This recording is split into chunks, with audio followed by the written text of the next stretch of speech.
Sud Radio, les vraies voix qui font rouler la France. Philippe Rossi. Avec Mobilité TV et jusqu'à 20h, les vraies voix qui font rouler la France sur Sud Radio. Avec Alexis Andrieux, PDG de Biomotors, Joël Pétsac qui est avec nous, P2Sac, directeur général de France Gaz Liquide, et puis Marc Tessier d'Orfeuille, président de Com Public. Je vous propose d'accueillir tout de suite Cécile Goubet. Bonsoir.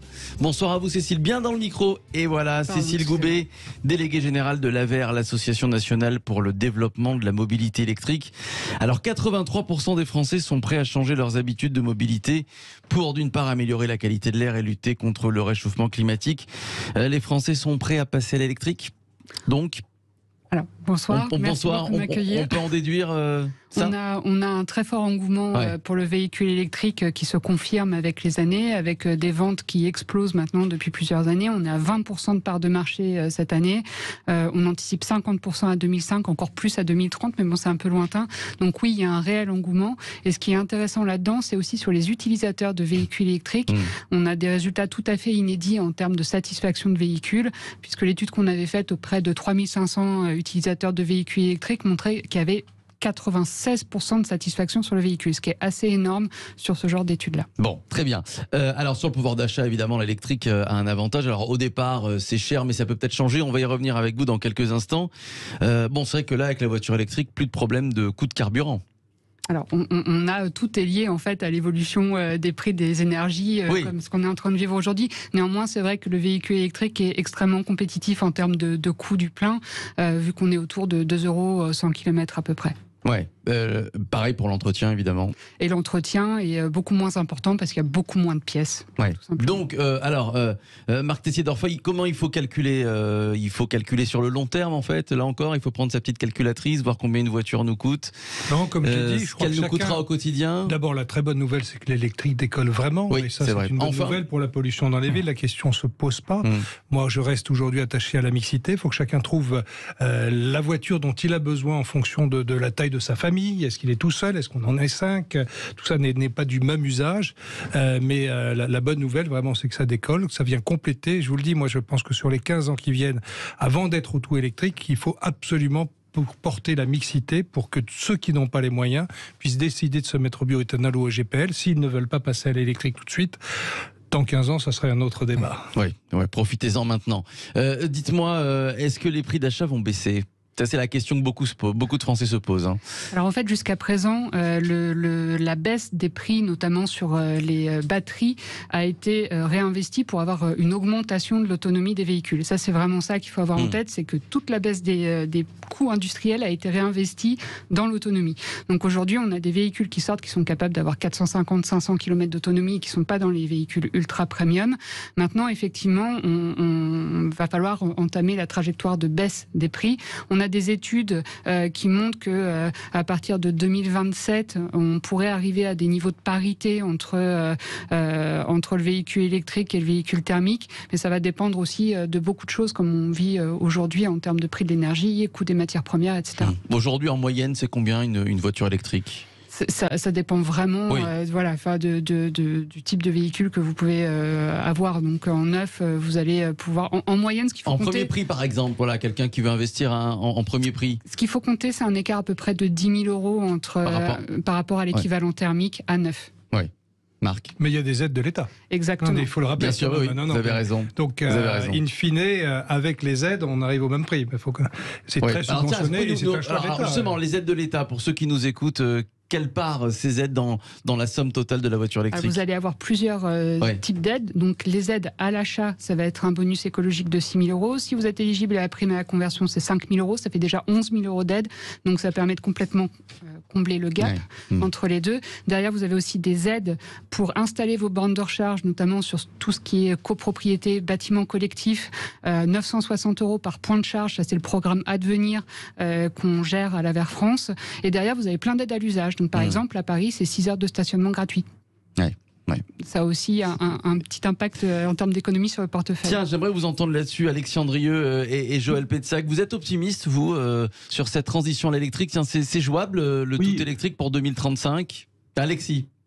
Alors, c'est vrai que pour revenir justement sur les choix et les aides aussi, c'est vrai que, rappelons-le, le bioéthanol aussi, comme le GPL, bénéficie de la carte grise qui est gratuite. Donc, si on a la nécessité de changer de véhicule, vous achetez un véhicule d'occasion, c'est quand même intéressant de savoir que la carte grise est gratuite. Ouais. C'est un énorme avantage aussi, notamment, en plus du coût du carburant qui est aidé, puisqu'on a des coûts de carburant très faibles, moitié moins cher que l'essence. Et puis, il y a des régions qui aident aussi à l'acquisition, puisque la région PACA, pour la partie bioéthanol, et la région Nord ainsi que Grand Est, finance jusqu'à 250, de 250 jusqu'à même 1 euro le boîtier. C'est des opérations qui ont été menées en Grand Est où la région a carrément financé le boîtier à 1 euro. Voilà, donc vous voyez, il y a quand même, il faut s'informer. Il y a vraiment des solutions pour accompagner cette transition. Ouais. La transition, voilà, on le disait tout à l'heure, elle s'accompagne. Je pense qu'il y a effectivement les 15 prochaines années où il faut choisir, comme le disait Marc, son véhicule par rapport à son utilisation. Joël Peitsac, vous êtes optimiste, vous, sur le tout électrique en 2035 ? En 2035, je ne me mouillerai pas, mais en fait, ce qu'on voit clairement aujourd'hui, c'est qu'il est en train de se passer quelque chose sur le marché de l'automobile. Le décollage des ventes de véhicules électriques, c'est clairement quelque chose qui s'est accéléré sur les 2 dernières années. Ce qui se passe sur le GPL, on en a parlé tout à l'heure, une multiplication par 3 des ventes par rapport à l'année dernière. On est à 3% du marché du véhicule neuf, l'électrique est autour de 9%. Donc il est en train de se passer des choses. L'augmentation des prix du carburant va sûrement avoir un effet d'accélération parce que pour les États, pour les gouvernements, c'est clairement important de trouver des solutions alternatives pour éviter d'avoir à payer le prix du pétrole au prix fort.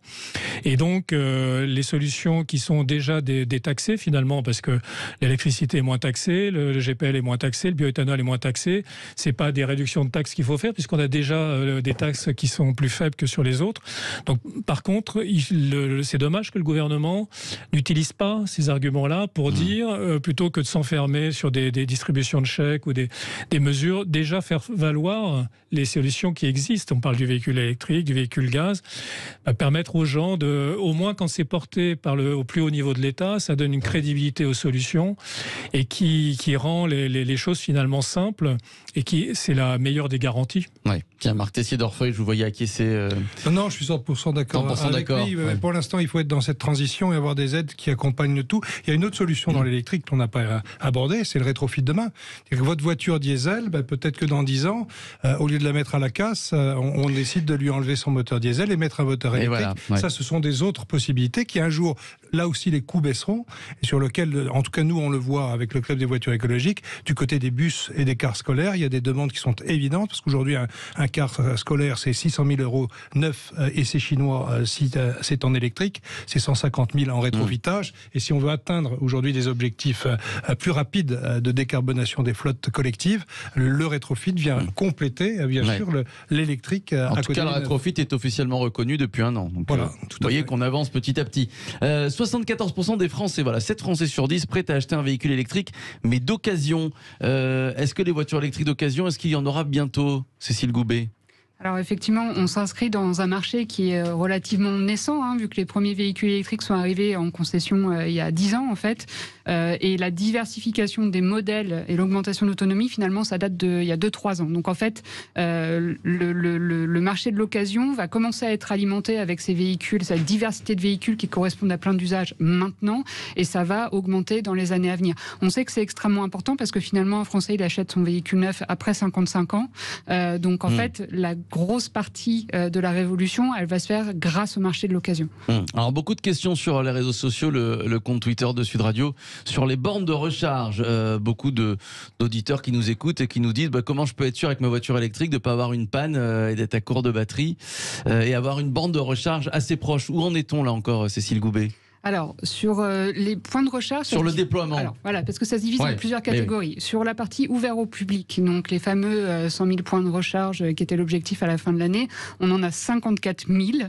Voilà, et on a fait une augmentation de 64% cette année, donc la dynamique se poursuit et ça suit. Après, on a tous les points de recharge en entreprise et à la maison, où là, finalement, quand on met tout ensemble, on a plus de 900 000 points de recharge. En revanche, revanche, il faut vraiment s'assurer que la dynamique se poursuive et qu'on ait des points de recharge pour la charge du quotidien, soit à la maison, soit à proximité de chez soi. Il y a plein de villes qui vont développer des systèmes de bornes à la demande. Donc il faut appeler la mairie et faire la demande et ils peuvent installer une borne de recharge à moins de 200 mètres de chez vous. Il y a des facilités pour installer aussi en copropriété. Les autoroutes aujourd'hui, il y a des obligations. Toutes les aires de service vont être équipées à fin 2022. On a plus de 50% des aires qui sont déjà équipées là aujourd'hui. Il y a vraiment une très très forte mobilisation pour que ça se fasse et pour que le réseau de recharge soit vraiment dense et corresponde à ce dont on a besoin en fait. Ouais. Mais alors concrètement, par exemple, ceux qui ont un parking, qui veulent profiter de leur nuit pour recharger entièrement leur voiture, comment ils font? Parce que dans certaines villes, c'est compliqué pour garer sa voiture. Alors, il faut effectivement, de préférence au niveau de la copropriété, tout simplement engager. Il y a des obligations en fait aujourd'hui pour avoir une étude de façon à pouvoir s'assurer que le sujet de la recharge en copropriété soit bien pris en compte. L'idée, c'est vraiment d'avoir une démarche d'une infrastructure collective. En fait, c'est tout simplement équiper le parking avec un boîtier ou avec un câble. Et une fois que c'est fait, en fait, vous pouvez avoir votre borne de recharge installée en 3 semaines. Donc, c'est vraiment ça. L'idée, c'est d'essayer d'équiper au maximum les parkings de l'installation électrique pour après que ça soit super simple d'installer sa borne. Tiens, une dernière question à vous quatre pour tous ceux qui nous écoutent.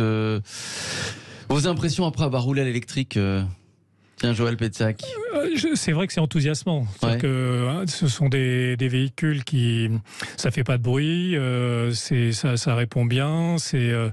On voit que en plus c'est très moderne. Enfin, il y a la question du plein, ça prend du temps. Quand on est habitué à faire son plein en 2 minutes, ça me demande une organisation. Mais je pense que le changement, abandonner le diesel ou l'essence pour aller vers ces carburants alternatifs, ça demande une nouvelle organisation, à la fois pour faire son plein d'essence, son plein de gaz, de GPL ou d'éthanol, ou son plein d'électricité.